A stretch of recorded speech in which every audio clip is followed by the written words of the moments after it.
सर्गो वृषा धाम्नोत्सेन सदा निरस्तकुहकं सत्यं परं जीवये यं प्रव्रजन्तमनुपेतमपेतकृत्यं एकायनो विरहता कर आजुहाव पुत्रेति तन्मयतया करवोऽपि नेतुः तं सर्वभूतहृदयं मुनिमानतोऽस्मि नारायणं नमस्कृत्य नरं चैव नरोत्तमं देवीं सरस्वतीं व्यासं ततो ग्रन्थमुदीरये स्वस्तिस्तु सताम्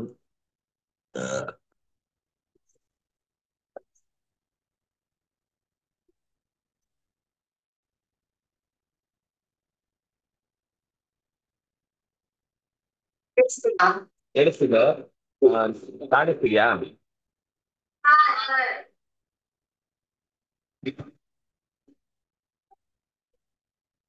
ರಾಜುವಾಕ ನಿಮ್ಮ ವಾಕ್ ನಡೀತಾ ಇದೆ ಕೇಳಿಸ್ತಾ ಇದೆ. ಈಗ ಕೇಳಿಸ್ತಾ ಇದೆಯಾ? ಸ್ವಲ್ಪ ಕಡಿಮೆ ಫ್ಯಾನ್ಸ್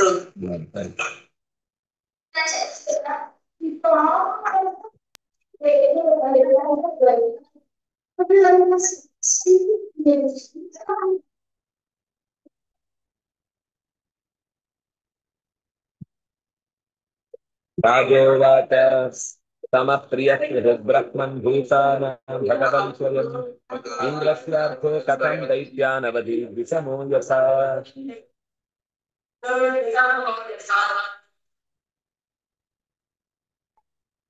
ಪರೀಕ್ಷಿತ್ ರಾಜ ಕೇಳ್ತಾನೆ, ಭಗವಂತ ಎಲ್ಲ ಜೀವಿಗಳಲ್ಲೂ ಸಮ, ಎಲ್ಲರನ್ನೂ ಪ್ರೀತಿಸುವವ, ಎಲ್ಲರಲ್ಲೂ ಒಳ್ಳೆಯ ಭಾವ ಇರುವವ. ಹೀಗಿರುವಾಗಲೂ ಸಮಸ್ತ ಭೂತಗಳಿಗೂ ಹಿತೈಷಿಯಾದಂತಹ ಭಗವಂತ ಸ್ವಯಂ ಇಂದ್ರನ ಪರವಾಗಿ ಯಾಕೆ ದೈತ್ಯರನ್ನ ಸಂಹಾರ ಮಾಡಿ ಒಂಥರ ಪಕ್ಷಪಾತಿಯ ಹಾಗೆ ಕಾಣಿಸಿಕೊಳ್ತಾನೆ? ಯಾಕೆ ಹೀಗೆ ಅವನ ಪ್ರವೃತ್ತಿ ಅಂತ ಅನ್ನೋದು ಕೇವಲ ದೇವತೆಗಳ ಪರವಾಗಿ ಇದೆ ಅನ್ನುವ ಸಂಗತಿಯನ್ನ ರಾಜ ಕೇಳ್ತಾನೆ. ನಹ್ಯಸ್ಯಾರ್ಥ ಸುರಗಣೈ ಸಾಕ್ಷಾನ್ ನಿಶ್ರೇಯಸಾತ್ಮನ ನೈವಾಸುರೇಭ್ಯೋ ವಿದ್ವೇಷೋ ನೋದ್ವೇಗಶ್ಚಾಗುಣಸ್ಯ ಹಿ. ಪರಮಾತ್ಮ ಅವನು ಸದಾ ಆನಂದಮಯ, ಆನಂದ ಸ್ವರೂಪ. ದೇವತೆಗಳಿಂದ ಅವನಿಗೇನು ಲಾಭ ಇಲ್ಲ. ಅವನು ಅವರಲ್ಲಿ ಆ ಟ್ಯಾಲೆಂಟ್ ಇದೆ ಅನ್ನೋದಕ್ಕೋಸ್ಕರ ಅವರಿಗೆ ಆ ಕಾರ್ಯವನ್ನ ಕೊಟ್ಟು ಅವರ ಯೋಗ್ಯತೆಗೆ ತಕ್ಕ ಕರ್ತವ್ಯಗಳನ್ನ ಮಾಡಿಸಿ ಅವರಿಗೆ ಅದರ ಫಲವನ್ನ ಕೊಡ್ತಾನಷ್ಟೇ. ಭಗವಂತನಿಗೆ ದೇವತೆಗಳು ಸಹಾಯ ಮಾಡಿದ್ರಿಂದ, ಅಂದ್ರೆ ನಾವು ಸಾಮಾನ್ಯವಾಗಿ ದೇವತೆಗಳೆಲ್ಲ ಭಗವಂತನಿಗೆ ಸಹಾಯಕರು ಅಂದ್ರೆ ಅವನಿಗೆ ಯಾರ ಸಹಾಯವೂ ಬೇಡ, ಅವನಿಗೆ ಹೆಸರು ಅಸಹಾಯ ಅಂತ. ಅವನು ಯಾರ ಸಹಾಯವನ್ನು ಬಯಸುವವನಲ್ಲ. ಆದ್ರೆ ಅವರವರು ಅನೇಕ ಜನ ಕೆಲಸ ಮಾಡುವಾಗ ಅದನ್ನ ಸ್ವೀಕಾರ ಮಾಡ್ತಾನೆ. ಯಾಕೆ ಸ್ವೀಕಾರ ಮಾಡ್ತಾನೆ ಅಂದ್ರೆ ಅವರಿಗೆ ಆ ಕಾರ್ಯ ಮಾಡುವುದರಲ್ಲೊಂದಿರುವ ಆಸಕ್ತಿಯನ್ನ ಗಮನಿಸಿ ಅದಕ್ಕೆ ತಕ್ಕಂತೆ ಅವರಿಗೆ ಅದರಲ್ಲಿ ಶ್ರಮ ವಹಿಸಿ ಕೆಲಸ ಮಾಡಿದ್ರೆ ಅದರಿಂದ ಅವರ ಯೋಗ್ಯತೆ, ಅವರ ದೋಷಗಳು ಕಳೆದು ಪುಣ್ಯವನ್ನ ಪಡೆಯುವಂತದ್ದು ಇದೆಲ್ಲ ಅನುಕೂಲ ಆಗಿ ಸಿಗುತ್ತೆ. ಆದ್ರಿಂದಾಗಿ ಭಗವಂತ ಅವರನ್ನ ಸಂತೋಷದಿಂದ ಅವರ ಕೆಲಸವನ್ನು ಸ್ವೀಕಾರ ಮಾಡ್ತಾನೆ. ಅವನಿಗೆ ಅಸುರರಿಂದ ಭಯವೂ ಇಲ್ಲ ಅಥವಾ ದೇವತೆಗಳಿಂದ ವಿಶೇಷವಾದ ಪ್ರೀತಿ. ಅವರು ಹೊಗಳುತ್ತಾರೆ, ಅಯ್ಯೋ ನಾಳೆ ಅವರಿಗೆ ನಾನು ಸಹಾಯ ಮಾಡದೇ ಇದ್ರೆ ನನ್ನನ್ನು ಹೊಗಳೋರೇ ಇಲ್ಲ ಅಂತ ಆಗ್ಬಿಡ್ತಾರೆ. ನಾನು ಹೊಗಳುದು ಅಂದ್ರೆ ಪಾಪ ಯಾರಿಗಾದ್ರೂ ಇಷ್ಟವೇ. ದೇವರನ್ನು ಕೆಲವೊಮ್ಮೆ ಹಾಗೆ ಹೇಳ್ತಾರೆ, ಹೊಗಳಿದ್ರೆ ಬಾರಿ ಖುಷಿ ಪಡುವವನು ಅಂತ. ಆದ್ರೆ ಹೊಗಳಿದ್ರೆ ಖುಷಿ ಪಡುವವನು ನಾವು ಹೊಗಳಿದ್ದಕ್ಕೆ ಖುಷಿ ಪಡುವುದಲ್ಲ, ಇವನಿಗೆ ಏನು ಸತ್ಯ ಇದೆ ಅಂತ ಗೊತ್ತಾಗಿ ಅದನ್ನು ಹೇಳ್ತಾ ಇದ್ದಾನಲ್ಲ ಅಂತ ಖುಷಿ ಪಡುದು. ಸತ್ಯವನ್ನ ಹೇಳುವಷ್ಟು ಇವನಿಗೆ ಧೈರ್ಯ ಇದೆ, ಸತ್ಯವನ್ನು ಒಪ್ಪಿಕೊಳ್ಳುವ ಹಾರ್ದ ಇದೆ, ಸತ್ಯವನ್ನ ನಂಬಿ ನಡೆಯುವಂತಹ ಧೃತಿ ಇದೆ. ಅದಕ್ಕೋಸ್ಕರ ಖುಷಿ ಪಡ್ತಾನೆ ಹೊರತು ನನ್ನನ್ನು ಹೊಗಳ್ತಾ ಇದ್ದಾನೆ ಅಂತ ಅನ್ನೋದಕ್ಕೆ ದೇವರು ಖುಷಿ ಪಡುವುದಲ್ಲ. ಆದ್ರಿಂದಾಗಿ ಅಸುರರಲ್ಲಿ ಭಯವೂ ಇಲ್ಲ, ದೇವತೆಗಳಲ್ಲಿ ಯಾವುದೇ ರೀತಿಯ ಪ್ರೀತಿಯೂ ಇಲ್ಲ. ಹಾಗಾಗಿ ಅವನಿಗೆ ಪ್ರಯೋಜನದ ಆಸೆ, ದ್ವೇಷ, ಭಯ ಅಂತ ತ್ರಿಗುಣದ ವಿಕಾರಗಳು ಎಂದೂ ಇಲ್ಲ ಅನ್ನುವುದನ್ನೇ ಶಾಸ್ತ್ರಕಾರರು ಬೇರೆ ಸಂದರ್ಭದಲ್ಲೂ ಹೇಳಿದ್ದು. ನೈವಾಸುರೇಭ್ಯೋ ವಿದ್ವೇಷ ನೋದ್ವೇಗಶ್ಚ ಅಗುಣಸ್ಯಹಿ. ತ್ರಿಗುಣಗಳ ಪ್ರಭಾವವು ಅವನಿಗಿಲ್ಲ, ಉದ್ವೇಗ ಅಂತೂ ಮೊದಲಿಲ್ಲ. ಟೆನ್ಷನ್ ಯಾರಿಗೆ ಹೇಳಿ? ನಮ್ಗೆ ದೌರ್ಬಲ್ಯ ಇದ್ದವರಿಗೆ ಟೆನ್ಷನ್. ಅಯ್ಯೋ ಹಾಗಾಗುತ್ತೋ ಏನೋ, ಹೀಗಾಗುತ್ತೋ ಏನೋ, ನಮ್ಗೆ ಗೊತ್ತಿಲ್ಲ, ಅಜ್ಞಾನ. ಆಮೇಲೆ ಆ ನಮ್ದೇ ಆಲೋಚನೆ ಪ್ರಕಾರ ನಾವು ಮಾಡದ ಹಾಗೆ ನಾವು ಏನ್ ಅನ್ಕೊಂಡಿದ್ದೇವೆ ಅದಾಗತ್ತೆ ಅಂತ ನಮಗೊಂದು ಅತಿಯಾದ ಆ ನಂಬಿಕೆ ಇರುತ್ತೆ ಕೆಲವು ವಿಷಯದಲ್ಲಿ. ಅದು ಆಗುದಿಲ್ಲ, ಅಯ್ಯೋ ಆಗ್ಲಿಲ್ಲ ಅಂತ ಮತ್ತೆ ನಾವು ದುಃಖ ಪಡ್ತೇವೆ. ಆದ್ರೆ ಭಗವಂತ ಯಾವತ್ತೂ ಕೂಡ ಯಾವುದೇ ವಿಷಯದಲ್ಲೂ ಅವನಿಗೆ ಎಲ್ಲವೂ ಗೊತ್ತಿರುತ್ತೆ ಅಂದಾಗಿ ಎಲ್ಲ ಗೊತ್ತಿದ್ದವನಿಗೆ ಟೆನ್ಷನ್ ಇರಲ್ಲ. ಈಗ ಸ್ವಲ್ಪ ಸ್ವಲ್ಪ ಹಿಂದಿನ ಮ್ಯಾಚ್ ನೋಡಿ ಮತ್ತೆ ಅದೇ ಮ್ಯಾಚ್ ಅನ್ನ ನೋಡುವಾಗ ಅವನಿಗೆ ಟೆನ್ಷನ್ ಇರುತ್ತಾ? ನಾನು ಆರಾಮಾಗಿ ಈಗ ಒಂದು ಸಿಕ್ಸ್ ಹೊಡಿತಾರೆ, ಈಗ ಒಂದು ಫೋರ್ ಹೊಡಿತಾರೆ, ಈಗ ಈ ಆರು ಆರು ಬಾಲ್ಗಳಿಗೂ 6 ಸಿಕ್ಸ್ ಹೊಡೆದು ಆಟ ಮುಗಿಸ್ಬಿಡ್ತಾನೆ ಅಂತ ಗೊತ್ತಿರ್ತಾನೆ. ಅವನು ಆರಾಮಾಗಿ ನೋಡ್ತಿರ್ತಾನೆ. ಫಸ್ಟ್ ಟೈಮ್ ನೋಡೋನು ಅಯ್ಯೋ ಏನಾಗುತ್ತೆ ಏನಾಗುತ್ತೆ ಅಂತ ಕೈ ಹಿಸ್ಕೊಂಡು ತಲೆ ಚಚ್ಕೊಂಡು ಪಕ್ಕದವ್ರು ಏನಾದ್ರು ಮಾತಾಡ್ತಾ ಡಿಸ್ಟರ್ಬ್ ಮಾಡ್ಬೇಡ ನಾನು ನೋಡ್ತಾ ಇದ್ದೀನಿ, ಏನ್ ಇವನ್ ಬಾಯೊಳಗೆ ನೋಡ್ತಾ ಇದ್ದಾನೆ ಅವನು, ಅವನ್ ಪಾಡಿಗೆ ಮಾತಾಡ್ತಿದ್ದೀನಿ, ಇವನ್ ಪಾಡಿಗೆ ಒಳಗೆ ಕೇಳ್ತಾ ಇದ್ದೀನಿ. ಟೆನ್ಷನ್ ಟೆನ್ಷನ್ ಏನು ಅಂದ್ರೆ ಏನೋ ಆಗ್ಬಿಡುತ್ತೆ ಅಂತ. ನಾನು ಹಿಂದೆ ಒಮ್ಮೆ ಹೇಳಿದ್ದೆ ಅನ್ಸುತ್ತೆ. ಒಬ್ಬ ಆ ಇದು ಒಂದು ಬಿಲ್ಡಿಂಗು, ಅದರ ಮೇಲೆ ಒಬ್ಬ ನಿಂತಿರ್ತಾನೆ, ಅವನ್ ಕೆಳಗೆ ಹಾರ್ಬೇಕು. ಹಾರುವಾಗ ಗುಂಡ ಹೇಳ್ತಾನೆ ಇಲ್ಲ ಇಲ್ಲ ಅವನು ಹಾರಲ್ಲ ಅಂತ ಹೇಳ್ತಾನೆ. ಉಳಿದವರೆಲ್ಲ ಹಾರ್ತಾನೆ ಹಾರ್ತಾನೆ ಅಂತ ಹೇಳ್ತಾನೆ. ಅದಕ್ಕೆ ಸರಿ ಅಂತ ಹೇಳಿ ಕೊನೆಗೆ ಪಂದ್ಯ ಕಟ್ಟಿ ಅವನ ಹತ್ರ ಒಂದು 100 ರೂಪಾಯಿ ಬೆಟ್ ಕಟ್ತಾರೆ. ಬೆಟ್ ಕಟ್ಟಿದಾಗ ಸ್ವಲ್ಪ ಹೊತ್ತಾದ್ಮೇಲೆ ಅವನು ಹಾರಿಯೇ ಬಿಡ್ತಾನೆ, ಬಿದ್ದು ಸತ್ತೋಗ್ತಾನೆ. ಆಮೇಲೆ ಪಾಪ ಅವನ ಬಗ್ಗೆ ಕರುಣೆಯಿಂದ "ಏ, ಬೇಡ ಕಣೋ ತಗೋ ನಿನ್ಗೆ ವಾಪಸ್ ಬೆಟ್ಟು ನಾವು ಸುಮ್ನೆ ಕಟ್ಟಿದ್ದು, ಯಾಕಂದ್ರೆ ನಾವು ಮೊದ್ಲೇ ಈ ಸೀನ್ ನೋಡಿದ್ವಿ" ಅಂತ ಅಂತಾನೆ. ಅದಕ್ಕೆ ಅವನು ಹೇಳ್ತಾನೆ ನಾನು ನೋಡಿದ್ದೆ, ಮತ್ತೆ ಏನಕ್ಕೆ ಕಟ್ಟಿದೀನಿ. ಅಲ್ಲ ಒಂದ್ಸಲ ಬಿದ್ದು ಏಟಾಗಿ ಬೆನ್ನು ಮುರ್ಕೊಂಡವ ಮತ್ತೊಮ್ಮೆನು ಹಾಗೆ ಬಿದ್ದು ಬೆನ್ನು ಮುರ್ಕೊಳ್ತಾನೆ ಅಂತ ಅನ್ಕೊಂಡಿರ್ಲಿಲ್ಲ, ಬಹಳ ದಡ್ಡ ಇದ್ದಾನೆ ಇವನು ಅಂತ ಆಮೇಲೆ ತನ್ನ ದಡ್ಡತನವನ್ನು ತೋರಿಸ್ತಾನೆ. ಹೀಗೆ ಟೆನ್ಷನ್ ಆಗುದು ಯಾವಾಗ ಅಂದ್ರೆ ನಾವು ಒಂದ್ಸರ್ತಿ ಕೆಲವು ಸರ್ತಿ ಈ ಪ್ರಸಂಗಗಳನ್ನು ಜೀವನದಲ್ಲಿ ಹಿಂದೆ ಅನುಭವಿಸಿದ್ರೂ ಕೂಡ ಅದೇ ತಪ್ಪನ್ನ ಮತ್ತೆ ಮಾಡಿ ಮತ್ತೆ ಅವ್ಯವಸ್ಥೆಯಲ್ಲಿ ಒದ್ದಾಡಿ ದುಃಖ ಪಡ್ತೇವೆ. ಆದ್ರೆ ಭಗವಂತನಿಗೆ ಈ ದುಃಖ ಇಲ್ಲ. ಇತಿನ ಸುಮಹಾಭಾಗ ನಾರಾಯಣ ಗುಣಾನ್ ಪ್ರತಿ ಸಂಶಯ ಸುಮಹಾನ್ ಜಾತಸ್ತ್ವಂ ಭವಾನ್ ಚೇತುಮರ್ಹಸಿ. ನಾರಾಯಣನ ಬಗ್ಗೆ ದೊಡ್ಡ ಗುಣವನ್ನ ಹೇಳುವುದು ಯಾವಾಗ್ಲೂ ಕೂಡ ಸಮತ್ವ. ಅವನು ಯಾವತ್ತೂ ಯಾವ ವಿಷಯದಲ್ಲೂ ಕೂಡ ಏರಿಳಿತಕ್ಕೆ ಒಳಗಾಗೋನಲ್ಲ. ನಮೇ ದ್ವೇಷ್ಯೋಸ್ತಿ ನ ಪ್ರಿಯ. ಈ ಸಮತ್ವದ ಬಗ್ಗೆ ಈಗ ಈ ಘಟನೆಗಳನ್ನ ಕೇಳಿದಾಗ ಯಾವಾಗ್ಲೂ ದೈತ್ಯರು ಸೋಲ್ತಾರೆ, ದೇವತೆಗಳು ಗೆಲ್ತಾರೆ, ದೈತ್ಯರನ್ನೇ ಟಾರ್ಗೆಟ್ ಮಾಡಿ ಎಲ್ಲರೂ ಕೂಡ ನಾಶ ಮಾಡ್ತಾರೆ, ಅವರು ಗರ್ಭದಲ್ಲಿದ್ರು ಕೂಡ ಭಗವಂತನ ಶಂಖ ಊದಿದ್ರೆ ಅದು ಉದುರಿ ಹೋಗುತ್ತೆ ಗರ್ಭ ಅಂತನ್ನುವ ಮಾತುಗಳನ್ನೆಲ್ಲ ಕೇಳುವಾಗ ಇದೆಲ್ಲ ಭಗವಂತ ಒಂದು ಸೈಡಿಗೆ ನಿಂತಿದ್ದಾನೆ ಅಂತ ಅನ್ಸಲ್ವಾ ಅನ್ನುವ ರೀತಿ ಸಂದೇಹಕ್ಕೆ ಪರಿಹಾರವನ್ನ ಹೇಳಿ ಅಂತ ರಾಜ ಕೇಳ್ತಾನೆ. ಅದಕ್ಕೆ ಶ್ರೀ ಶುಕ ಉವಾಚ, ಎಷ್ಟು ಒಳ್ಳೆ ಪ್ರಶ್ನೆ ಅನ್ನೋದಕ್ಕೆ ಮೊದಲು ಶಿಷ್ಯನನ್ನ ಎಚ್ಚರಿಸ್ತಾನೆ.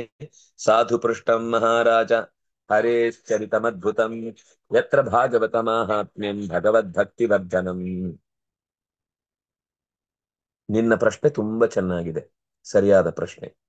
ಯಾಕೆಂದ್ರೆ ಗುರುವಾದವನು ಶಿಷ್ಯನ ಪ್ರಶ್ನೆಯನ್ನ ಶ್ಲಾಘಿಸಿದ್ರೆ ನಾಳೆ ಮತ್ತೆರಡು ಪ್ರಶ್ನೆ ಕೇಳಲಿಕ್ಕೆ ಅವನಿಗೆ ಧೈರ್ಯ ಬರುತ್ತೆ.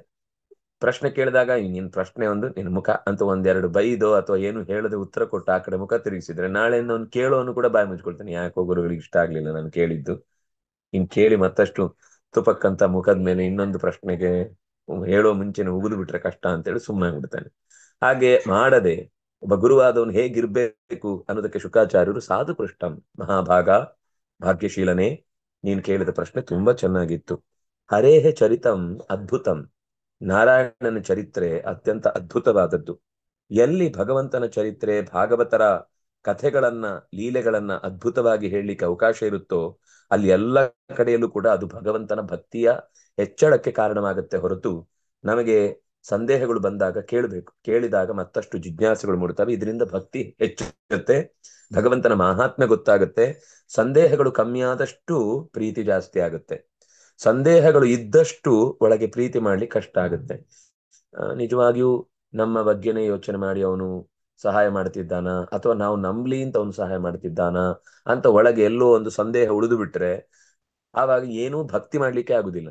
ಹಾಗಾಗಿ ಭಗವದ್ ಭಕ್ತಿ ವರ್ಧನಂ, ಭಗವಂತನ ಮಹಾತ್ಮೆ ಕೇಳುವುದಕ್ಕೆ ಅವಕಾಶವಾಗುವಂತಹ ಪ್ರಶ್ನೆಗಳು ಅವನ ಭಕ್ತಿಯನ್ನ ಹೆಚ್ಚಿಸಿ ಮಹಾತ್ಮ್ಯದ ಸ್ಪಷ್ಟತೆಯನ್ನ ನಿಖರತೆಯನ್ನ ನಮಗೆ ಕೊಡುತ್ತೆ ಅನ್ನುವ ದೃಷ್ಟಿಯಿಂದ ನೀನ್ ಕೇಳಿದ ಪ್ರಶ್ನೆ ಸಾಧು ಸಾಧು ಸಾಧು ಸಾಧು ಸಾಧು ಸಾಧು. ಗೀಯತೆ ಪರಮಂ ಪುಣ್ಯಂ ಋಷಭಿರ್ನಾರದಾದಿಭಿಃ ನತ್ವಾ ಕೃಷ್ಣ ಯಮುನೆಯೇ ಕಥಯಿಷ್ಯೇ ಹರೇ ಕಥಾಂ. ಋಷಿಗಳಾದಂತಹ ನಾರದಾದಿಗಳು ಹಿಂದೆ ಹೇಳಿದ ಈ ಸಂಗತಿಯನ್ನು ಆ ಅಂದ್ರೆ ಭಗವಂತನ ಮಹಿಮೆ ಅನ್ನೋದು ಅತ್ಯಂತ ಪುಣ್ಯಕರ. ಅದನ್ನ ನಾರದರು ಯಾವಾಗ್ಲೂ ಹೇಳ್ತಾನೆ ಇರ್ತಾರೆ. ಅವರಿಗೆ ಬಾಯಿ ಸೋಲುದು ಅಂತ ಇಲ್ವೇ ಇಲ್ಲ. ನಾವಾದ್ರೂ ಸ್ವಲ್ಪ ಹೊತ್ತು ಪಾರಾಯಣ ಮಾಡಿದ್ಮೇಲೆ ಆಚೆ ಈಚೆ ನೋಡಿ ಎಷ್ಟೊತ್ರಿ ಅದೇ ಪಾರಾಯಣ, ನಿನ್ನೆನೂ ಅದೇ, ಇವತ್ತು ಅದೇ, ನಾಳೆನೂ ಅದೇ, ಮಾಡಿ ಮಾಡಿ ಸಾಕಾಗೋಯ್ತು ಅಂತ ನಾವು ಕೆಲವೊಂದ್ ಸರ್ತಿ ಮುಖ ಸಿಂಡರಿಸಿಕೊಳ್ಳಬಹುದು. ಆದ್ರೆ ಆ ಒಂದು ದಿವಸವೂ ಬೇಸರ ಪಡದೆ ಭಗವಂತನ ನಾಮಸ್ಮರಣೆಯನ್ನ ನಡೆಸುವಂತಹ ನಾರದಾದಿಗಳಿಂದ ನಾವು ಕಲಿಬೇಕು. ಆ ವೇದವ್ಯಾಸ ಮುನಿಗಳಿಗೆ ನಮಸ್ಕಾರ ಮಾಡಿ, ನೀನ್ ಕೇಳಿದ ಪ್ರಶ್ನೆಗೆ ಉತ್ತರಕ್ಕಾಗಿ ಹಿಂದೆ ಇದೇ ಕಥೆಯನ್ನ ನಾರದಾದಿಗಳು ಹೇಳಿದ್ದನ್ನೇ ನಾನ್ ನಿನಗೆ ಹೇಳ್ತೇನೆ. ನಿರ್ಗುಣೋಪಿ ಹ್ಯಜೋ ವ್ಯಕ್ತೋ ಭಗವಾನ್ ಪ್ರಕೃತೆ ಪರ ಸ್ವಮಾಯಾ ಗುಣಮಾವಿಶ್ಯ ಬಾಧ್ಯ ಬಾಧಕತಾಂಗತ. ದೇವತೆಗಳನ್ನ ಸೃಷ್ಟಿ ಮಾಡಿ ಅಂದ್ರೆ ಅವರಿಗೆ ಶರೀರಗಳನ್ನು ಕೊಟ್ಟು ತಾನು ಒಂದು ರೂಪದಿಂದ ಅವುಗಳ ಒಳಗೆ ಪ್ರವೇಶ ಮಾಡಿ ಎರಡರಲ್ಲೂ ತಾನೇ ನಿಂತಿದ್ದಾನೆ. ದೈತ್ಯರಲ್ಲೂ ತಾನೇ ನಿಂತಿದ್ದಾನೆ, ದೇವತೆಗಳಲ್ಲೂ ತಾನೇ ನಿಂತಿದ್ದಾನೆ. ದೈತ್ಯರ ಕರ್ಮಕ್ಕೆ ಅನುಗುಣವಾಗಿ ಅವರಿಗೆ ಪೆಟ್ಟು ತಿನ್ನಿಸ್ತಾನೆ, ದೇವತೆಗಳ ಕರ್ಮಕ್ಕೆ ಅನುಗುಣವಾಗಿ ಅವರು ಗೆಲ್ಲುವಂತೆ ಮಾಡುತ್ತಾನೆ. ಹೊರತು ತನಗೆ ಇಷ್ಟ ಬಂತು ಅದರಿಂದಾಗಿ ದೇವತೆಗಳು ಇಷ್ಟ ಆದ್ರಿಂದಾಗಿ ಅವನನ್ನು ಗೆಲ್ಲಿಸುವುದು, ದೈತ್ಯರು ಅಂದ್ರೆ ನನಗೆ ಇಷ್ಟ ಇಲ್ಲ ಆದ್ರಿಂದಾಗಿ ಸೋಲಿಸುವುದು ಅಂತ ಅರ್ಥ ಅಲ್ಲ. ಬಾಧ್ಯ ಬಾಧಕತಾಂಗತಃ, ತಾನೇ ಒಂದು ಕಡೆ ಬಾಧ್ಯವಾಗಿ ಹೊಡೆತ ತಿನ್ನುವವನಂತೆ ಅವನಿಂದ ಏಟು ತಿಂದು ಇನ್ನೊಂದು ಕಡೆನೆ ತಾನೇ ಇನ್ನೊಂದು ಕಡೆಯಲ್ಲಿ ಅವನ ಕರ್ಮಕ್ಕನುಗುಣವಾಗಿ ಹೊಡೆತ ಕೊಟ್ಟು ನಾಯಂ ಹಂತಿನ ಹನ್ಯತೆ. ಗೀತೆಯಲ್ಲಿ ಕೃಷ್ಣನು ಹೇಳಿದ ಮಾತು, ಹಂತಾಚೇನ್ ಮನ್ಯತೆ ಹತಂ ಉಭೌತೋನ ವಿಜಾನೀತೋ ನಾಯಂ ಹಂತಿನ ಹನ್ಯತೆ. ಯಾರಾದ್ರೂ ನನ್ನ ಕಷ್ಟಕ್ಕೆ ಕಾರಣನಾದವನು ಅವನು ಅಂತ ಆ ವ್ಯಕ್ತಿಯನ್ನು ದ್ವೇಷಿಸಿದ್ರೆ ಅವನು ದೊಡ್ಡ ಮುಟ್ಟಾಳ ಅಂತ ಲೆಕ್ಕ. ಯಾಕಂದ್ರೆ ಆ ವ್ಯಕ್ತಿ ಅಲ್ವೇ ಅಲ್ಲ, ಏನು ನಮ್ಮ ಮೇಲಿನ ದ್ವೇಷ ಅಸೂಯೆ ಏನೇ ಮಾಡ್ತಾ ಇದ್ರು ಅದು ಅವನಿಗೆ ದೋಷ ಇದೆ. ಆದ್ರೆ ನಾವು ತಿಳ್ಕೊಳ್ಬೇಕಾದದ್ದು, ಅವನು ದ್ವೇಷ ಅಸೂಯೆ ಉದ್ದೇಶಪೂರ್ವಕವಾಗಿ ತಿಳಿದು ಮಾಡಿದ್ರು ಕೂಡ ಅವನು ನಮ್ಮ ಕರ್ಮವನ್ನ ನಮ್ಮ ಮುಂದೆ ತೋರಿಸ್ತಾ ಇದ್ದಾನೆ ಹೊರತು ಅವನು ನೆಪ ಮಾಡ್ತಾ ಇರೋದು ಅವನೇ ಹೌದು. ಆದ್ರೆ ಅವನಿಗೆ ಮರಳಿ ಶಿಕ್ಷೆಯನ್ನ ಅಥವಾ ಮರಳಿ ಅವನಿಗೆ ಪ್ರತೀಕಾರವನ್ನ ಮಾಡ್ಲಿಕ್ಕೆ ನಮ್ಮ ಪ್ರಯತ್ನ ಅಂತ ಅನ್ನೋದು, ಅಂದ್ರೆ ಅವನು ಮಾಡಿದ ಅದರಿಂದ ನಾನು ಮಾಡ್ತೇನೆ ಅನ್ನುವ ದಡ್ಡತನ ಮಾಡಿದ್ರೆ ಅವನು ಬಾಧ್ಯನಾಗ್ತಾನೆ ಹೊರತು ಅವನು ಮತ್ತೆ ವಾಪಸ್ಸು ಅಂದ್ರೆ ಅದೇನಾಯ್ತು ಅಂದ್ರೆ ಅವನು ಹೊಡೆದ ಅಂತ ಇವನು ಹೊಡಿಯುದು, ಇವನು ಹೊಡೆದ ಅಂತ ಅವನು ಹೊಡಿತಾ ಹೊಡಿತಾ ಹೊಡಿತಾ ಹೊಡಿತಾ ವಿನಾಶವೇ ಗತಿ ಹೊರತು ಬದುಕ್ಲಿಕ್ಕಾಗಲ್ಲ. ದ್ವೇಷದಿಂದ ಯಾವತ್ತೂ ಕೂಡ ಬದುಕು ಸುಶ್ರೇಯಸ್ಸಿಗೆ ಸಾಗುವುದು ಸಾಧ್ಯ ಇಲ್ಲ. ಅದರಿಂದಾಗಿ ಬಾಧೆಗೆ ಒಳಪಡುವವನು ನಾನೇ. ಅಂದ್ರೆ ಬಾಧೆಗೆ ಒಳಪಡುವುದು ಅಂದ್ರೆ ನೋವು ಅನುಭವಿಸುವವನು ಅಂತ ಅರ್ಥ ಅಲ್ಲ. ಇವನಲ್ಲಿ ನಿಂತು ಪೆಟ್ಟು ತಿನ್ನಿಸುವವನು ನಾನೇ, ಪೆಟ್ಟು ತಿನ್ನುವನು ಅವನೇ, ನಾನ್ ಪೆಟ್ಟು ತಿನ್ನುವುದಲ್ಲ. ಇವನಲ್ಲಿ ಪೆಟ್ಟು ಕೊಡುವವನು ನಾನೇ. ಹಾಗಾದ್ರೆ ನಾವೇನು ಸುಮ್ನೆ ತೊಗಲು ಗೊಂಬೆ ಆಟನ ಅಂದ್ರೆ ಹಾಗಲ್ಲ. ಪೆಟ್ಟು ತಿನ್ನುವ ನನಗೆ ನೋವಾಗಿದ್ರೆ ಆಗ ತೊಗಲು ಗೊಂಬೆ ಆಟ ಹೇಳ್ಬೇಕು. ನನಗೆ ನೋವಾಗುದಲ್ಲ, ದೈತ್ಯರಿಗೆ ನೋವಾಗುದು. ಸುಖ ದೇವತೆಗಳಿಗಾಗುದು ಹೊರತು ನನಗೆ ಸುಖ ಆಗುದಲ್ಲ. ಸುಖ ಅನುಭವಿಸೋರು ದೇವತೆಗಳೇ, ದುಃಖ ಅನುಭವಿಸೋರು ದೈತ್ಯರೇ. ಅಥವಾ ಕೆಲವೊಂದು ಸರ್ತಿ ಅನ್ಯಾಯ ಮಾಡ್ತಾರೆ, ಆಗ ಅವರು ಸುಖ ಪಡ್ತಾರೆ. ಅವರಲ್ಲಿ ನಿಂತು ಅನ್ಯಾಯ ಮಾಡಿಸೋನು ನಾನೇ. ಯಾಕೆಂದ್ರೆ ದೇವತೆಗಳಿಗೆ ಸ್ವಲ್ಪ ಅಹಂಕಾರವನ್ನ ತಗ್ಗಿಸ್ಬೇಕಿರುತ್ತೆ. ಅವರು ಸ್ವಲ್ಪ ತಮ್ಮ ಅಧಿಕಾರವನ್ನ ದುರುಪಯೋಗ ಪಡಿಸಿಕೊಂಡದ್ದು ಏನೋ ಒಂದು ದೋಷ ಇರುತ್ತೆ. ಮತ್ತೆ ಇವರಲ್ಲಿ ಸ್ವಲ್ಪ ಕಾಲ ಸ್ವಸಾಮರ್ಥ್ಯದಿಂದ ಸಂಪಾದನೆ ಮಾಡ್ಲಿಕ್ಕಾಗದೇ ಇದ್ದಾಗ ದೇವತೆಗಳ ವರಬಲದಿಂದ ಏನು ಸಂಪಾದಿಸಿರ್ತಾರೆ, ದೇವತೆಗಳ ವರಕ್ಕೆ ಬಲ ಇದೆ ಅಂತ ತೋರಿಸ್ಲಿಕ್ಕೋಸ್ಕರ ಅವರನ್ನ ಗೆಲ್ಲಿಸ್ತಾನೆ, ದೈತ್ಯರನ್ನ ಗೆಲ್ಲಿಸ್ತಾನೆ. ಇಂದ್ರ ಓಡ್ ಹೋಗ್ತಾನೆ, ಅಗ್ನಿ ಓಡ್ ಹೋಗ್ತಾನೆ, ವಾಯು ಎಲ್ಲೋ ಗಾಳಿ ಬೀಸ್ತಾ ಇರ್ತಾನೆ, ವರುಣನಿಗೆ ಸಮುದ್ರದಲ್ಲೇ ಇರ್ಲಿಕ್ಕೆ ಅವನ ಮನೆಯಲ್ಲೇ ಜಾಗ ಇರುವುದಿಲ್ಲ. ಹೀಗೆ ಅವನಿಗೆ ಎಲ್ಲ ದೇವತೆಗಳು ದೈತ್ಯರು ಋತ್ವಿಜರು ಎಲ್ಲರೂ ಕೂಡ ತಮ್ಮ ಅಸ್ತಿತ್ವದಿಂದ ವಂಚಿತರಾಗ್ತಾರೆ. ಆಗ ದೇವತೆಗಳು ಯಾವತ್ತೂ ಕೂಡ ದೈತ್ಯರು ಇದಕ್ಕೆ ಕಾರಣ ಅಂತ ಯೋಚಿಸುವುದಿಲ್ಲ. ತಮಗೆ ಎಷ್ಟು ಪೆಟ್ಟಾದ್ರೂ ಅವರು ಬೇಸರ ಪಡುವುದಿಲ್ಲ.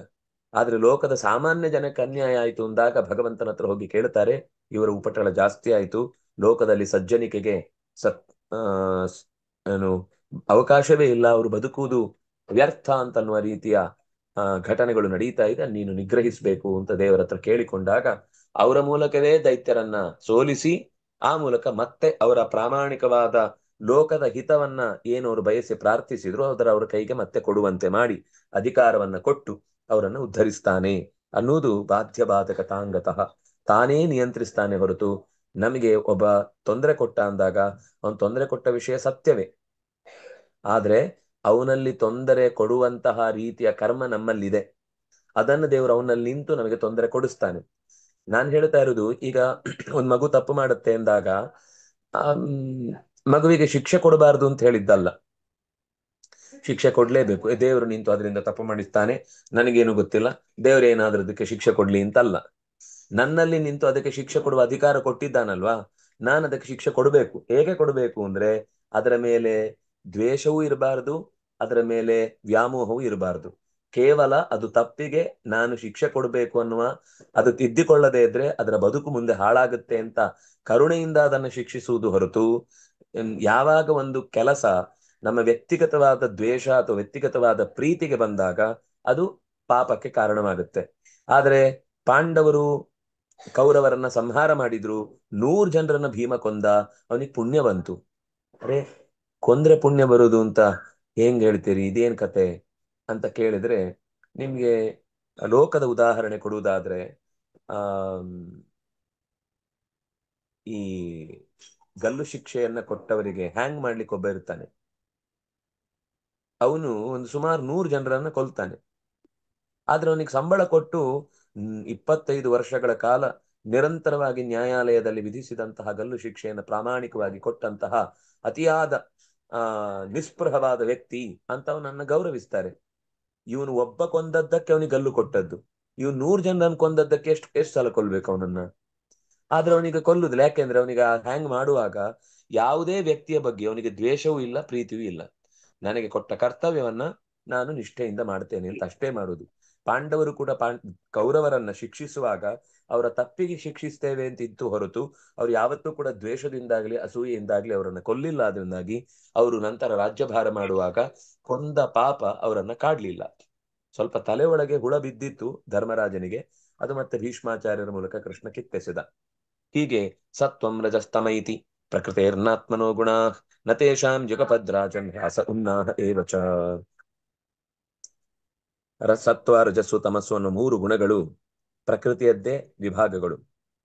ಅದು ಪರಮಾತ್ಮನ ಗುಣ ಅಲ್ಲ. ಎಷ್ಟು ಸ್ಪಷ್ಟ ಹೇಳಿದ್ದಾರೆ ನೋಡಿ, ಪ್ರಕೃತೇಹೇ ಗುಣಾಹ ನ ಆತ್ಮನಃ. ಈ ಸತ್ವರಜಸ್ ತಮಸ್ಸು ಅನ್ನೋದು ಬಹಳ ಜನ, ಅವನಿಗೂ ನಮ್ಮ ಹಾಗೇನೆ ಶರೀರ ಬರುತ್ತೆ, ಅವನ ಕರ್ಮದಿಂದಾಗಿ ಆಗತ್ತೆ,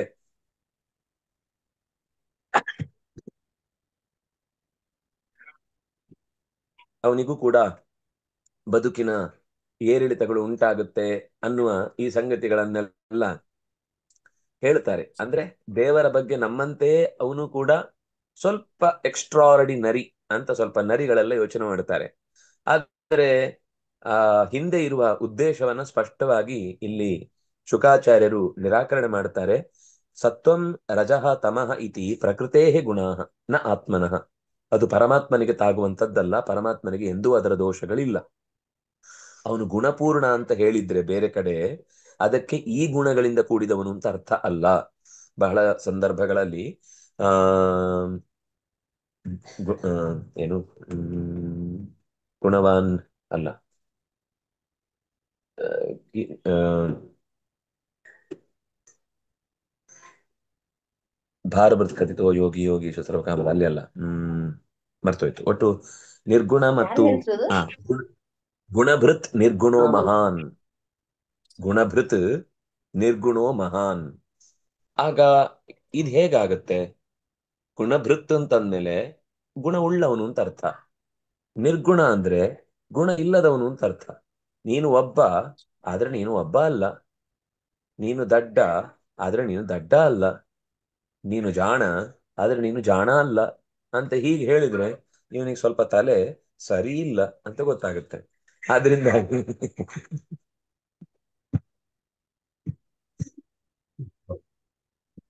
ಹಾಗಾಗಿ ಗುಣ ಇದು ಯಾರು ನಾವು ನೀವು ಮಾತಾಡಿದ್ದಾದ್ರೆ ಸ್ವಲ್ಪ ನಟ್ಟು ಬೋಲ್ಟು ಜಾರಿ ಹೋಗಿದೆ ಅಂತ ಹೇಳಿ.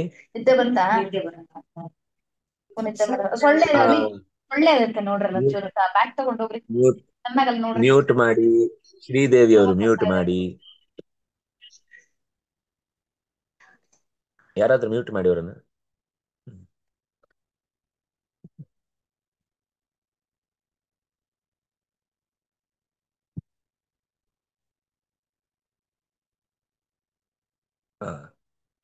ಹೀಗೆ ಮಾಡಿದ್ದೀನಿ. ಹ ಗುಣವಂತಿಕೆ, ಗುಣ ಇಲ್ಲದಿರುವಿಕೆ, ಇದು ಎರಡು ಒಟ್ಟಿಗೆ ಇರ್ಲಿಕ್ಕೆ ಸಾಧ್ಯ ಇಲ್ಲ. ಎಣ್ಣೆ ಮತ್ತು ಸೀಗೆ ಹೇಗೆ ಒಟ್ಟಿಗೆ ಇರ್ಲಿಕ್ಕೆ ಸಾಧ್ಯ? ಅದು ಎಣ್ಣೆ ಇದೆ ಅಂದ್ರೆ ಅಲ್ಲಿ ಸೀಗೆಗೆ ಕೆಲಸ ಇಲ್ಲ, ಅಥವಾ ಸೀಗೆ ಬಂತು ಅಂದ್ರೆ ಎಣ್ಣೆ ಅಲ್ಲಿ ನಿಲ್ಲಲ್ಲ. ಅದರಿಂದ ಅದೆರಡು ಒಟ್ಟಿಗಿರುವುದು ಸಾಧ್ಯ ಇಲ್ಲ ಅನ್ನುವುದನ್ನ ನಾವು ಲೋಕದಲ್ಲಿ ವಿರುದ್ಧ ಗುಣಗಳ ಏಕತ್ರ ಸಮಾವೇಶ ಅನ್ನೋದನ್ನು ನಂಬಲಿಕ್ಕೆ ಸಾಧ್ಯ ಇಲ್ಲ. ಹಾಗಾದ್ರೆ ಇಲ್ಲಿ ಆ ಆತ್ಮನೋ ಗುಣಾಹ ಅಂತ ಹೇಳಿದ್ರೆ ಈಗ ಒಂದು ಉತ್ತರ ಸಿಗುತ್ತೆ ಅಲ್ಲಿಗೆ, ಆ ಪ್ರಶ್ನೆಗೆ. ಇಲ್ಲಿ ಏನು ಗುಣಗಳು ಅಂತ ಹೇಳಿದ್ರು ಇದು ಪರಮಾತ್ಮನದ್ದಲ್ಲ. ಹಾಗಾದ್ರೆ ಏನರ್ಥ? ನಿರ್ಗುಣ ಅನ್ನುವ ಶಬ್ದಕ್ಕರ್ಥ ಈ ಸತ್ವ ರಜಸ್ಸು ತಮಸ್ಸು ಗುಣಗಳು ಅವನನ್ನ ಕಾಡುವುದಿಲ್ಲ, ಅವನಿಗೆ ಅಂತ ಗುಣಗಳ ಪ್ರಭಾವ ಇಲ್ಲ. ಮತ್ತೆ ಗುಣವಾನ್ ಅಂದ್ರೆ ಜ್ಞಾನಾನಂದಮಯೋ ಗುಣಾಹ ಅಂತ, ಸತ್ಯಂ ಜ್ಞಾನಮನಂತಂ ಬ್ರಹ್ಮಣ ಆನಂದೋ ವಿದ್ವಾನ್, ಎಷ್ಟು ಮಾತುಗಳು ಭಗವಂತನ ಗುಣವಂತಿಕೆಯ ಬಗ್ಗೆ ಹೇಳ್ತಾ ಇವೆ. ವೇದಗಳು ಬಾಯಿ ತುಂಬ ಹೊಗಳಿ ಹೊಗಳಿ ಅದಕ್ಕೆ ಖುಷಿ. ದೇವರನ್ನ ಗುಣವಂತ ಅಂತ ಹೇಳುವುದರಲ್ಲಿ ವೇದಕ್ಕಿರುವ ಖುಷಿಯನ್ನ ನಾವು ಯಾವತ್ತಿಗೂ ಅರ್ಥ ಮಾಡ್ಕೊಳ್ಳಿಕ್ ಸಾಧ್ಯ. ಅದಕ್ಕೆ ಬಹಳ ಆನಂದ. ದೇವರನ್ನು ಎಷ್ಟು ಹೊಗಳುತ್ತದೋ ಅಷ್ಟು ಸಂತೋಷ. ಅದಕ್ಕೆ ಹೊಗಳುದು ನನಗೇನು ಸಿಗುತ್ತೆ ಅಂತಲ್ಲ, ಅವನ ಆ ಗುಣವಂತಿಕೆಯನ್ನು ಹೇಳಿದ್ರೂ ಮುಗಿಯುವುದಿಲ್ಲ. ನಾನು ಏನದು ಯಥೋವಾಚೋ ನಿವರ್ತಂತೆ ಅಪ್ರಾಪ್ಯ ಮನಸಾ ಸಹ, ಎಷ್ಟು ಮಾತುಗಳು ಭಗವಂತನ ಬಗ್ಗೆ ಹೇಳಬೇಕು ಹೇಳಬೇಕು ಹೇಳಬೇಕು ಅಂತ ಅವುಗಳು ಮುಗಿ ಬೀಳ್ತಾವಂತೆ, ಆದ್ರೆ ಅವನ ಬಗ್ಗೆ ಪೂರ್ತಿ ಹೇಳಲಿಕ್ಕಾಗದೆ ಅಪ್ರಾಪ್ಯ ಮನಸಾ ಸಹ, ಮನಸ್ಸಿನಲ್ಲಿ ತನ್ನ ಅಪೇಕ್ಷೆಯನ್ನು ಪೂರ್ತಿ ಈಡೇರಿಸ್ಲಿಕ್ಕೆ ಆಗ್ಲಿಲ್ಲ ಅಂತ ಸತ್ಯ ಮೋರ ಮಾಡ್ಕೊಂಡೇ ವಾಪಸ್ ಬರ್ತಾವಂತೆ. ಆದ್ರೂ ಅದು ಹೇಳುದ್ ನಿಲ್ಸಲ್ಲ, ನಿರಂತರ ಹೇಳ್ತಾನೆ ಇರ್ತಾರೆ. ದೇವರು ಅದಕ್ಕೇನು ಅಂದ್ರೆ ಆ ಅವಚನೇನೈವ ಪ್ರೋವಾಚ, ತಾನು ಏನು ಅಂತ ತನ್ನ ಬಗ್ಗೆ ಹೇಳ್ಕೊಳ್ಳುದೇ ಇಲ್ಲಂತೆ, ತಾನು ನಡೆದು ತೋರಿಸ್ತಾನಂತೆ. ಮಾತಾಡಿದ್ರೆ ಅದು ಒಂದೊಂದ್ ಸರ್ತಿ ಆಗತ್ತೆ, ಒಂದೊಂದ್ ಸರ್ತಿ ಆಗುದಿಲ್ಲ. ಆದ್ರೆ ಅದನ್ನ ನಡೆದು ದಾನ ತೆಗೆದು ಕೊಟ್ಟು ತೋರಿಸಿದ್ರೆ ಆವಾಗ ದಾನ ಕೊಡ್ತಾನೆ ಅಂತ, ಅವನು ಕೊಡುಗೈ ದಾನಿ ಅಂತ ಬಿಡಿಸಿ ಹೇಳ್ಬೇಕಾಗಿಲ್ಲ. ನಾನು ಮೊನ್ನೆ ಒಂದು ಶಾಲೆಗೆ ನೋಡಿ ಇದೇ ಚೆಕ್ ಕೊಟ್ಟದ್ದು ಅಂತ ಹೇಳ್ಕೊಂಡು ಹೇಳ್ಕೊಂಡು ದಾನಿ ಆಗ್ಬೇಕಾಗಿಲ್ಲ. ದಾನ ಕೊಟ್ಟು ಅದರಿಂದ ಒಂದು ಶಾಲೆ ನಡೆದು ಆ ಮಕ್ಕಳೆಲ್ಲ ನಮ್ಮ ಇವತ್ತಿನ ವಿದ್ಯಾಭ್ಯಾಸಕ್ಕೆ ಕಾರಣ ಇದೇ ಮಹನೀಯ ಅಂತ ಅವುಗಳು ನೆನ್ಪಿಟ್ಕೊಂಡು ಎಲ್ಲ ಕಡೆ ಹೇಳಿದ್ರೆ ಅದು ತಾನಾಗಿ ಲೋಕಕ್ಕೆ ಕ್ರಿಯೆಯಿಂದಲೇ ಗೊತ್ತಾಗುತ್ತೆ. ಕ್ರಿಯೆಯಿಂದ ಯಾವಾಗ್ಲೂ ನಮ್ಮ ಗುಣ ಗೊತ್ತಾಗ್ಬೇಕು ಹೊರತು ಮಾತಿನಿಂದ ನಮ್ಮ ಗುಣವನ್ನೇ ನಾವೇ ನಮ್ಮ ಬೆನ್ ತಟ್ಕೊಂಡು ಶಾಭಾಸ್ ಅಂತ ಹೇಳ್ಕೊಳ್ಳೋದ್ರಲ್ಲಿ ಯಾವ ಸ್ವಾರಸ್ಯವೂ ಇಲ್ಲ. ಭಗವಂತ ಹಾಗೆ ತನ್ನ ಗುಣವಂತಿಕೆಯನ್ನ ನಡೆಯಿಂದ ತೋರಿಸಿದ್ದಾನೆ. ಅದು ರಾಮನಾಗಿಯೋ, ಕೃಷ್ಣನಾಗಿಯೋ, ಪರಶುರಾಮನಾಗಿಯೋ, ನರಸಿಂಹನಾಗಿಯೋ, ಹೀಗೆ ಅನಂತ ರೂಪಗಳನ್ನ ತೊಟ್ಟು ಅನಂತ ಕ್ರಿಯೆಗಳನ್ನ ನಡೆಸಿ ಅನಂತ ಚಟುವಟಿಕೆಗಳನ್ನ ನಡೆಸಿಯೂ ತನ್ನ ಹೆಸರನ್ನ ಹಾಕಿಕೊಳ್ಳದೆ, ನಾವಾದ್ರೆ ಒಂದು ಕೆಟ್ಟ ಪದ್ಯ ಬರೆದ್ರು ಅದ್ರ ಕೆಳಗೊಂದು ಕೆಟ್ಟ ಹೆಸರು ಹಾಕ್ತೀವಿ. ಅದ್ ನಮ್ಗೆ ಬೈಯೋದು ಬೇಡ ಅಂತ ಕೆಲವೊಮ್ಮೆ ಕಾವ್ಯನಾಮ ಹಾಕಿ ಮುಗಿಸ್ಬಿಡ್ತೇವೆ. ಆಗ ಬೈಕೊಳ್ಳೋನ್ ನಮ್ಗಂತೂ ಬೈಯಲ್ಲ ಅಂತ. ಆದ್ರೆ ಭಗವಂತ ಅದನ್ನ ಯಾವತ್ತು ಇದು ತನ್ನ ಗುಣ, ಇದು ತಾನು ಮಾಡಿದ್ದು, ಇದು ತನ್ನ ಕ್ರಿಯೇಷನ್ನು, ಇದು ನನ್ನ ಸೃಷ್ಟಿ ಅಂತ ತೋರಿಸಿಕೊಳ್ಳದೆ ನತೇಶಾಂ ಯುಗಪದ್ರಾಚಂ ಹ್ರಾಸ ಉನ್ನಾಹ ಏವಚ, ಅವನು ಈ ಗುಣಗಳ ಪ್ರಕೃತಿಯಲ್ಲಿ ಜೊತೆಗಿದ್ರು ಕೂಡ ಅವನಿಗೆ ಕ್ಷಯವಾಗಲಿ ಅಥವಾ ಅಭಿವೃದ್ಧಿ ಆಗಲಿ ಇಲ್ಲ. ಅಭಿವೃದ್ಧಿ ಯಾರಾಗುದು ಹೇಳಿ? ಮೊದಲು ವೃದ್ಧಿ ಇಲ್ಲದವನಿಗೆ ಅಭಿವೃದ್ಧಿ ಆಗ್ಬೇಕು. ಭಗವಂತ ವೃದ್ಧ. ವೃದ್ಧ ಅಂದ್ರೆ ಅಭಿವೃದ್ಧಿಯನ್ನು ಹೊಂದಿ ಆದವ, ಎಲ್ಲರನ್ನ ಅಭಿವೃದ್ಧಿ ಮಾಡುವವ. ಅಭಿವೃದ್ಧಿ ಮಾಡುವವನೇ ನಾನು ಇನ್ನೂ ಸ್ವಲ್ಪ ಅಭಿವೃದ್ಧಿ ಹೊಂದಬೇಕು ಅಂತ ಯೋಚನೆ ಮಾಡಿದ್ರೆ ಇನ್ನು ಅಭಿವೃದ್ಧಿ ಹೊಂದಿಲ್ಲ ಅನ್ನೋ ಅಪೂರ್ಣತೆ ಅವನನ್ನು ಕಾಡಿತು. ಹಾಗಾಗಿ ಗುಣಭೃತ್ ಅಂದ್ರೆ ಎಲ್ಲ ಗುಣಗಳಿಂದ, ಅದಕ್ಕೆ ಭೃತ್ ಅನ್ನುವ ಶಬ್ದ, ಭೃತ್ ಅಂದ್ರೆ ತುಂಬಿದ್ದು ಅಂತ ಅರ್ಥ. ಗುಣವನ್ನ ಹೊತ್ತಿದ್ದು, ಗುಣದಿಂದ ತುಂಬಿದ್ದು, ಅದು ಭರಣ ತೊಂಬಿ ಬಿಟ್ಟಿದೆ, ಇನ್ನು ಮತ್ತೆ ತುಂಬಿಸ್ಲಿಕ್ಕೆ ಆಗುದಿಲ್ಲ.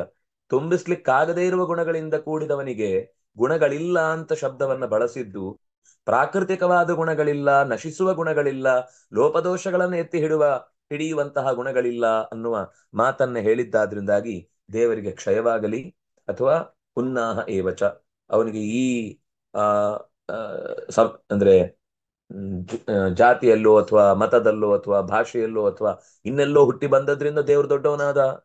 ಅವನ ಕೆಲವರಿಗೆ ಹಾಗೆಲ್ಲ ಇದೆ, ದೇವರು ನಮ್ ಜಾತಿಯವನು ಆದ್ರಿಂದಾಗಿ ದೇವ್ರು ದೊಡ್ಡವನು ಅಂತ. ತುಂಬಾ ಇದೆ, ನಾನು ಅದನ್ನ ಉದಾಹರಣೆ ಹೇಳಲಿಕ್ಕೆ ಹೋಗುದಿಲ್ಲ. ಎಲ್ರಿಗೂ ಅವ್ರವ್ರ ಜಾತಿಗಳ ಬಗ್ಗೆ ಭಾರಿ ಒಂದು ಅಭಿಮಾನ ಇರುತ್ತೆ. ದೇವರು ಹೇಗೆ ಹೇಳ್ಬೇಕು, ನಿಜವಾಗಿ ದೇವರು ಇಂಥವನು ನಮ್ಮ ಜಾತಿಯಲ್ಲಿ ಬಂದಿದ್ದಾನೆ, ನಮ್ಮ ಜಾತಿಗೆ ಪಾವನ ಆಯ್ತು ಅಂತ ಯೋಚನೆ ಮಾಡಬೇಕು. ಮಾಡಿದ್ರೆ ದೇವರಿಗೆ ಜಾತಿ ಇಲ್ಲ ಬಿಡಿ, ಜಾತಿ ಇರುವುದೆಲ್ಲ ಮನುಷ್ಯನ ಬುದ್ಧಿಗೆ ಅಷ್ಟೇ. ಆದ್ರೆ ಹೇಳುದು ಹೇಗೆ ಅಂದ್ರೆ ಅಂಥ ದೊಡ್ಡವರು ನಮ್ಮ ವಂಶದಲ್ಲಿ ಬಂದಿದ್ದಾರೆ ಅಂದ್ರೆ ನಮ್ಮ ವಂಶ ದೊಡ್ಡದು, ದೇವರು ಆಮೇಲೆ ನಮ್ಮ ವಂಶದಲ್ಲಿ ಬಂದದ್ರಿಂದ ದೊಡ್ಡವನಾದ ಅಂತ. ಇಂಥ ಮೂರ್ಖತನಗಳಿಗೆ ಎಂದೂ ಕೂಡ ಸರಿಯಾದ ತಿಳುವಳಿಕೆಯನ್ನ ಇದು ತಪ್ಪು ಅಂತ ಎಚ್ಚರಿಸ್ಲಿಕ್ಕೆ ಸಾಧ್ಯ ಇಲ್ಲ. ಅದರಿಂದಾಗಿ ಭಗವಂತನಿಗೆ ವೃದ್ಧಿಯನ್ನಾಗ್ಲಿ ಹ್ರಾಸವನ್ನಾಗ್ಲಿ ಹೇಳುವವನು ಮೂರ್ಖನೆನಿಸ್ತಾನೆ. ಜಯ ಕಾಲೇತು ಸತ್ವಸ್ಯ ದೇವರ್ಷೀನ್ ರಜಸೋ ಸುರಾನ್ ತಮಸೋ ಯಕ್ಷ ರಕ್ಷಾಂಸಿ ತತ್ಕಾಲಾನುಗತ ಗುಣೋ ಭಜನ್.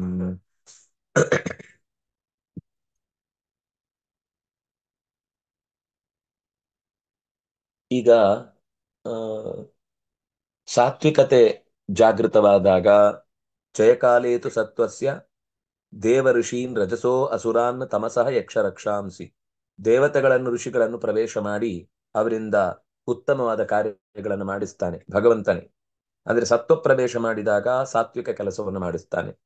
ರಜೋಗುಣಗಳಿಗೆ ರಜೋಗುಣದಿಂದ ಕೂಡಿದ್ದಾಗ ತಾನು ರಜೋಗುಣಕ್ಕೆ ಪ್ರೇರಣೆ ನೀಡುವ ಶಕ್ತಿಯಾಗಿ ಅವರಿಂದ ಮಿಶ್ರಿತವಾದ ಕೆಲಸವನ್ನು ಮಾಡಿಸ್ತಾನೆ. ಯಾರನ್ನು ಅಂದ್ರೆ ಇಲ್ಲಿ ಅಸುರರೆಲ್ಲ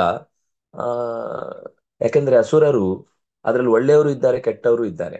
ಅಸುರರು ಅಂದ ತಕ್ಷಣ ಕೆಟ್ಟವರೇ ಆಗ್ಬೇಕಾಗಿಲ್ಲ. ಈಗ ಪ್ರಹ್ಲಾದ, ಬಲಿ ಅಥವಾ ನಿರುತಿ, ಈ ಅನೇಕ ಅಸುರರ ಇತಿಹಾಸದ ಕಥೆಗಳಲ್ಲಿ ಅವರು ಭಗವಂತನ ಭಕ್ತರಾಗಿಯೇ ಸೇವೆಯನ್ನು ಮಾಡ್ತಾ ಇರುವವರು. ಹಾಗಾಗಿ ಅಸುರರು ಅಂದ ತಕ್ಷಣ ಅವರು ದುಷ್ಟರಲ್ಲ. ಅಸುರರಲ್ಲಿ ಭಾವ ಆಸುರ ಇದ್ರೆ ಆವಾಗದು ದುಷ್ಟ. ದೈವ ಆಸುರ ಏವಚ ಅಂತ ಮುಂದೆ 16ನೇ ಅಧ್ಯಾಯದಲ್ಲಿ ಕೃಷ್ಣ ಗೀತೆಯಲ್ಲಿ ಹೇಳುವಾಗ ದೈವೀ ಸಂಪದ್ ವಿಮೋಕ್ಷಾಯ. ದೈವೀ ಸಂಪತ್ತು ಅನ್ನೋದು ವಿಮೋಕ್ಷಕ್ಕೆ ಕಾರಣ. ಭೂಮಿಯಲ್ಲಿ ಅಂದ್ರೆ ನಾಶಕ್ಕೆ ಕಾರಣವಾದಂತಹ ಸಂಗತಿ ಅದು ತಮಸ್ಸು ಅಥವಾ ಆಸುರ ಸಂಪತ್ತು ಅಂತ ಹೀಗೆ ಹೇಳಿದ್ದನ್ನ ಇಲ್ಲಿ ನೆನೆಸಿಕೊಂಡು ರಜಸ್ಸಿನ ಗುಣ ಅಭಿವೃದ್ಧವಾದಾಗ ಅಸುರರನ್ನ ಪ್ರವೇಶಿಸಿ ಮಿಶ್ರಿತವಾದ ಕೆಲಸಗಳನ್ನು ಮಾಡ್ತಾನೆ. ಯಕ್ಷ ರಕ್ಷಾಂಸಿ ತಮಸಃ, ತಮಸ್ಸಿನ ಗುಣ ಅಭಿವೃದ್ಧವಾದಾಗ ತತ್ಕಾಲಕ್ಕೆ ಅನುಗುಣವಾಗಿ ಅವರವರಲ್ಲಿ ಮಾಡಬೇಕಾದಂತಹ ಅಂದ್ರೆ ಯಕ್ಷ ರಕ್ಷಸ್ಸುಗಳೆಲ್ಲ ಪೀಡೆ ಉಂಟು ಮಾಡ್ತಾರೆ. ಅವರಿಗೆ ತಾಮಸ ಗುಣದಿಂದ ಬರುವ ಆಲೋಚನೆ ಅದೇ, ಯಾರನ್ನಾದ್ರೂ ಪೀಡಿಸ್ಬೇಕು, ಯಾಕೆ ಎಲ್ರು ಸುಖವಾಗಿದ್ದಾರೆ, ಸುಖವಾಗಿದ್ರೆ ಅವ್ರಿಗೆ ಸುಖ ಆಗಲ್ಲ. ಎಲ್ರು ದುಃಖ ಪಡ್ತಾ ಇದ್ರೆ, ಅಳ್ತಾ ಇದ್ರೆ, ಕಿರಿಕಿರಿ ಅಂತ ಮಾಡ್ಕೊಳ್ತಾ ಇದ್ರೆ, ಟೆನ್ಷನ್ ಮಾಡ್ಕೊಂಡಿದ್ರೆ ಅವ್ರು ಸುಖವಾಗಿರ್ತಾರೆ. ಅಂತ ಸ್ವಭಾವದವರಿಗೆ ತಾಮಸ ಗುಣದಿಂದ ಅವರು ಅಂಥದ್ದೇ ಸ್ವಭಾವವನ್ನು ವ್ಯಕ್ತಪಡಿಸಬೇಕು. ಅದರಿಂದಾಗಿ ಭಗವಂತ ಅವರ ತಾಮಸ ಗುಣವನ್ನ ಪ್ರಚೋದಿಸಿ ಅವರಿಂದ ಲೋಕಕ್ಕೆ ಪೀಡೆಯನ್ನು ಉಂಟು ಮಾಡ್ತಾನೆ. ಯಾಕೆಂದ್ರೆ ಅವರ ಉದ್ದೇಶ ಹಾಗಿರುತ್ತೆ. ಅದನ್ನೇ ಭಗವಂತ ಮಾಡ್ತಾನೆ ಹೊರತು ತನ್ನ ಉದ್ದೇಶಕ್ಕೆ ತಕ್ಕಂತೆ ಅವರಲ್ಲಿ ಪೀಡೆ ಮಾಡಿಸಿ ಅವರಿಗೆ ಶಿಕ್ಷೆ ಕೊಡುವುದಲ್ಲ. ಅವರಿಗೆ ಪೀಡೆ ಮಾಡಬೇಕು ಅನ್ನುವ ಗುಣವನ್ನ, ಅವರ ಆ ಭಾವನೆಯನ್ನ ಜಾಗೃತಗೊಳಿಸಕ್ಕೆ ಬೇಕಿರುವಂತಹ ಅನುಕೂಲವನ್ನು ಮಾಡಿಕೊಡ್ತಾನೆ. ಯಾಕ್ರಿ, ಚೀಟುವುದು ಅವನೇ, ತೂಗುವುದು ಅವನೇ. ಈ ಕಡೆಯಿಂದ ಅಸುರರಿಂದ ಯಕ್ಷರಕ್ಷಸ್ಸುಗಳಿಂದ ಪೀಡೆ ಮಾಡಿಸುದು, ಈ ದೇವತೆಗಳು ಅಯ್ಯೋ ಅಂತ ಆಡುವ ಹಾಗೆ ಮಾಡುದು, ಆಮೇಲೆ ಮತ್ತೆ ತಾನೇ ಬರುದು, ತಾನೇ ದೈತ್ಯರನ್ನ ಇದು ರಾಕ್ಷಸರನ್ನ ಸೋಲಿಸಿ ನೋಡಿ ನಿಮ್ಮನ್ನ ರಕ್ಷಿಸಿದವನು ನಾನೇ ಅಂತ ಒಂದು ಕಡೆಯಿಂದ ಅವನೇ ರೌಡಿಗಳನ್ನ ಬಿಟ್ಟು ಅವರೆಲ್ಲ ಉಪದ್ರ ಕೊಡುವ ಹಾಗೆ ಮಾಡಿ, ಆಮೇಲೆ ತಾನೇ ಬಂದು ಸುಪಾರಿ ಕೊಟ್ಟಂತ ರೌಡಿಗಳನ್ನ 4 ಹೊಡೆದು ಓಡಿಸಿಬಿಡುದು. ಆಮೇಲೆ ಹೇಳುದು ತಾನು ಹೀರೋ, ನೋಡಿ ನಿಮ್ಮನ್ನೆಲ್ಲ ರಕ್ಷಿಸ್ಲಿಕ್ಕೆ ಬಂದ ನಾನು ದೈವ ಅಂತ ಹೇಳುದು. ಇದೊಂಥರ ಲೋಕದಲ್ಲಿ ಮೋಸ ಅನ್ನುವ ಗುಣಗಳನ್ನ ಈ ದುಷ್ಟರು ಹೇಗೆ ತೋರಿಸ್ತಾರೋ ಹಾಗೆ ಕಾಣುತ್ತಲ್ವಾ. ಅಂದ್ರೆ ಈಗ ಆ ಪೀಡೆ ಕೊಡುವುದಾಗ್ಲಿ ಅಥವಾ ಇವರನ್ನ ರಕ್ಷಿಸುವುದಾಗ್ಲಿ ಎರಡೂ ಕೂಡ ತನಗೆ ಲಾಭ ಇದ್ರೆ ಮಾತ್ರ ಹಾಗೆ. ಈಗ ಅವರಿಂದ ಹೊಗಳಿಸಿಕೊಂಡು ಅಥವಾ ಅವರ ಓಟ್ ಪಡಿಬೇಕು, ನನಗೊಂದಿಷ್ಟು ಸೀಟ್ ಬರಬೇಕು, ನನ್ನನ್ನು ನಾಳೆ ರಾಜ ಅಂತ ಇವರೆಲ್ಲ ಒಪ್ಪಿಕೊಂಡು ನನ್ನನ್ನ ಏನು ಯಾವುದೋ ಒಂದು ಆಕ್ಟ್ ಪಾಸ್ ಆಗುವುದಕ್ಕೆ ಇವ್ರದೆಲ್ಲ ಸಹಕಾರ ಬೇಕು ಅನ್ನೋದಕ್ಕೋಸ್ಕರ ದೇವರು ಮಾಡಿದ್ದಲ್ಲ. ದೇವರು ಎಲ್ಲರಲ್ಲೂ ಅವರವರ ಗುಣಕ್ಕೆ ಅವರವರ ಸ್ವಭಾವಕ್ಕೆ ತಕ್ಕಂತೆ ಪ್ರಚೋದಿಸ್ತಾನೆ ಹೊರತು ಅದರಿಂದ ತನಗೇನೋ ಲಾಭ ಇದ್ದು ಮಾಡಿದ್ರೆ ಅದು ದೋಷ. ಆದ್ರೆ ಮಾಡ್ಲೇಬೇಕಾದ ಜವಾಬ್ದಾರಿಯನ್ನ ನಿರ್ವಹಿಸಿದ್ರೆ ಅದು ದೋಷ ಆಗುದಿಲ್ಲ. ಈಗ ಚುನಾವಣಾ ಸಂಸ್ಥೆ ಅನೇಕ ಚಟುವಟಿಕೆಗಳನ್ನು ಮಾಡುತ್ತೆ. ಮಾಡುವಾಗ ಬಹಳ ಜನಕ್ಕೆ ಇದು ಹೀಗಲ್ಲ, ಅವ್ರ ಪರವಾಗಿ ಮಾಡ್ತಾರೆ ಅಂತ ಇವ್ರು ಬೈತಾರೆ, ಇವ್ರ ಪರವಾಗಿ ಅವ್ರು ಮಾಡ್ತಾರೆ ಅಂತ ಬೈತಾ ಇರ್ತಾರೆ. ಅವ್ರಿಗೆ ಏನಂದ್ರೆ ದೇಶದಲ್ಲಿ ವ್ಯವಸ್ಥಿತವಾಗಿ ಚುನಾವಣೆ ನಡಿಬೇಕು. ಏನಂತೇವೆ ನಾವು, ಹೆಲ್ದಿ ವ್ಯವಸ್ಥೆಯಲ್ಲಿ ನಿಜವಾಗಿ ಹಣಾಹಣಿ ಚೆನ್ನಾಗಿರ್ಬೇಕು. ಯಾಕೆಂದ್ರೆ ಏನು ಸ್ವಾರಸ್ಯ ಇಲ್ಲದೆ ಆದ್ರೆ ಅದು ಅವಿರೋಧ ಆಯ್ಕೆ ಆಗುತ್ತೆ, ಅಲ್ಲಿ ಸಮಸ್ಯೆನೇ ಇಲ್ಲ, ಮತ್ತೆ ಮುಂದೆ ಚುನಾವಣೆ ಕೆಲಸನೇ ಇಲ್ಲ. ಆದ್ರೆ ಅದೊಂದು ಜನರಲ್ಲಿ ಸರಿಯಾದ ಪ್ರಜ್ಞೆ ಬಂದು ಎಲ್ಲರೂ ಚೆನ್ನಾಗಿ ವೋಟ್ ಮಾಡಿ ಯೋಗ್ಯನಾದವನು ಅಲ್ಲಿ ಬಂದ ಅಂತಂದಾಗ ಅದು ಚುನಾವಣೆ ಒಂದು ಅರ್ಥಪೂರ್ಣವಾದ ಚುನಾವಣೆ ಆಗುತ್ತೆ ಅನ್ನುವ ಹಾಗೆ ಭಗವಂತ ಅವರವರಲ್ಲಿರುವ ಗುಣಗಳನ್ನ ಪ್ರಚೋದಿಸಿ ಕೆಲಸ ಮಾಡ್ತಾನೆ ಹೊರತು ತನ್ನ ಯಾವುದೋ ಒಂದು ವ್ಯಕ್ತಿಗತವಾದ ಇಷ್ಟಕ್ಕೆ, ಲಾಭಕ್ಕೆ, ಅಥವಾ ಒಬ್ಬರ ಮೇಲಿನ ದ್ವೇಷವೋ ಇನ್ನೊಬ್ಬರ ಮೇಲಿನ ವ್ಯಾಮೋಹಕ್ಕೋ ಈ ಕಾರ್ಯಗಳನ್ನು ಮಾಡುವುದಿಲ್ಲ ಅನ್ನೋದನ್ನ ಹೇಳಿದ್ರು. ಮತ್ತೆ ಮುಂದೆ ಆ ಅವ್ಯಕ್ತನಾಗಿ ನಿಂತು ಭಗವಂತ ಹೇಗೆ ಕೆಲಸ ಮಾಡುತ್ತಾನೆ ಅನ್ನೋದನ್ನ ನಿರೂಪಣೆ ಮಾಡುತ್ತಾರೆ. ಪಕ್ವವಾದಾಗ ತನ್ನೊಳಗೆ ನಿಂತು ಮಾಡುವ ಭಗವಂತ ಹೇಗೆ ಆ ಚಟುವಟಿಕೆಯಲ್ಲಿ ಇದ್ದಾನೆ ಅನ್ನೋದು ಜ್ಞಾನಿಗಳಿಗೆ ಗೊತ್ತಾಗುತ್ತೆ.